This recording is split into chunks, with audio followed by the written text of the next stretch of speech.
Yeah, it's interesting. Like when I first started, I'd say like the entire first 6 to 7 months of my business, my entire life was basically wake up, write tweets from 6 a.m. to 11 a.m. I vividly remember my girlfriend got me this Smeg coffee maker, like a really expensive coffee maker. I'd make an entire pot of Cafe Bustelo black coffee espresso style, and Hmm. I would just drink it for the entire 5 hours of the morning and write tweets. I'd write my personal brand tweets, which is essentially the marketing department of my company, Hmm. and then I would write my clients' tweets, and then I'd go to the gym at 11.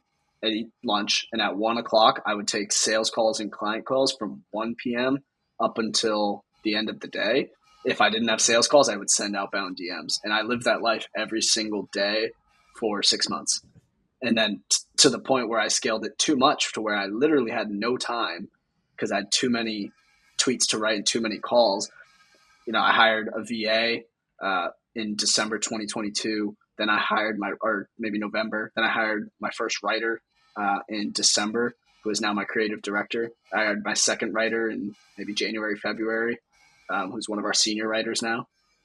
And I just had to keep hiring because I was like, well, that's only what else can I possibly do? It's like you just said, it's like eventually you just don't have enough time. Hmm. So I had to hire people that I could slowly get out of operations and then fulfillment and start to put the pieces together. And then you basically once you cap out and once you hire, you'll cap out again, and then you have to learn an entirely new skill. Because, as a freelancer or a beginner agency owner, your first skills are really sales, marketing, and the actual fulfillment of whatever service you're doing, ads, SEO, ghostwriting.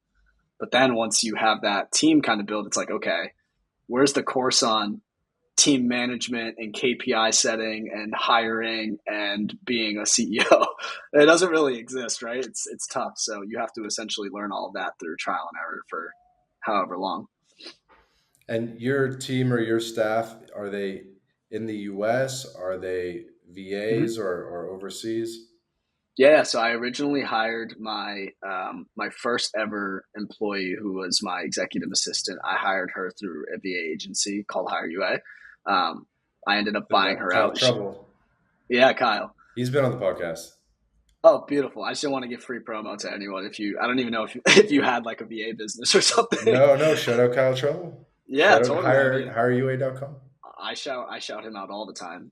So I hired her name's Sonia through Hire UA. She's now my operations manager. I bought that talent out because she was so amazing. Now my entire operations team is based out in Eastern Europe, you know, Poland, Lithuania, whatever. My writing team is based in the U.S. and Canada, so Mhm. they're all from Toronto, New Jersey, etc. And then me, so also U.S. based. So yeah, the operations team, Eastern Europe. The creative team is North America. Cool. I like it. International Yeah, team. yeah, it's fun. I mean, like I said, I tell my team all the time to travel. So like, it's, people in my team are always in different countries all the time, and I think it's great. It's like I never want to be that CEO who's like living some lavish lifestyle that they can't live. You know what I mean? Like I'm like, well, I'm gonna go to Spain. Y'all should head to Hawaii. Like I think it's cool. I think everyone should live that life. I don't think you need to be an entrepreneur to be a nomad.